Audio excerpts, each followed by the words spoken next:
This video is sponsored by Buy More Online Shopping. அனைவருக்கும் அன்பின் தமிழ் வணக்கம். ஆதி தமிழர்கள் தங்கள் வாழ்வியல் நிலத்தை 5ஆக பிரித்து குறிஞ்சி மலை என்றும், முல்லை காடு என்றும், மருதம் வயல் சார்ந்த பகுதி என்றும், நெய்தல் கடல் சார்ந்த பகுதி என்றும், பாலை மணல் சார்ந்த பகுதி என்றும் பிரித்து வாழ்ந்து வந்தார்கள். அவர்கள் கூறாத ஒரு நிலம் இருந்தது. அதுதான் 6ஆம் நிலம், 6ஆம் திணை. அது எந்த திணை பாருங்கள், காண்போம். மண்ணில் மக்கள் தங்கள் வாழ்விடத்தை தேடி அலைந்து தங்கள் சொந்த நாட்டை விட்டு அகதிகளாக பல்வேறு நாடுகளுக்கு தங்கள் புலத்தை விட்டு சென்றார்கள். அப்படி ஒருவர் இலங்கை நகரத்தில் மவுண்ட் லவ்னி என்ற இடத்திலே ஒரு வாடகை வீட்டில் இருந்தார்கள். அப்பொழுது அங்கு ஒரு மாபெரும் கலவரம் ஏற்பட்டது. கலவரம் ஏற்பட்டவுடன் அந்த வீட்டினுடைய உரிமையாளர் திரு பிரீஸ் என்பவர் அவர்களை காப்பாற்றி அவர்களை பத்திரப்படுத்தினார். அன்று அவர்களை மட்டும்தான் காப்பாற்ற முடிந்தது. மற்ற அனைவரும்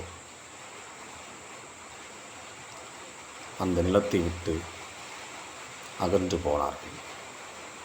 அடுத்த நாள் காப்பாற்றப்பட்ட மக்கள் பக்கத்தில் இருந்த ஒரு அகதிகள் முகாமிற்கு சென்றார்கள். வரிசையில் நின்று தங்களுடைய வாழ்வியலை ஏற்றுக்கொண்டார்கள். அந்த நபர் தன்னிடம் டானியல் டிஃபோ எழுதிய ஒரு புத்தகத்தை மட்டும் எடுத்துச் சென்றார்.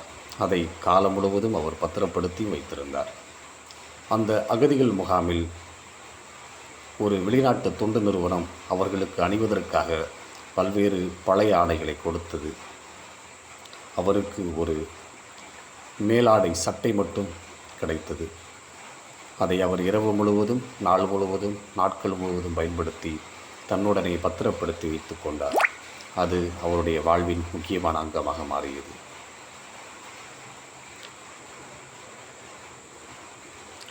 அவ்வாறு அவர் பல்வேறு நாடுகளுக்கு சென்ற பிறகு ஒரு நாள் அந்த மேல் சட்டையை துளைத்தார்.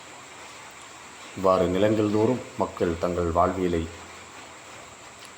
மேற்கொண்டார்கள். அந்த 6ஆம் நிலம் எது தெரியுமா? தமிழன் சொன்ன குறிஞ்சி, முல்லை, மருதம், நெய்தல், பாலை. அடுத்த நிலம் தமிழனுடைய 6ஆம் நிலம், பனியும் பனி சார்ந்த நிலமும். ஆம், மனிதன் எங்கெல்லாம் தன் வாழ்வியலை மேற்கொண்டானோ அந்த பனியும் பனி சார்ந்த இடமும் 6ஆம்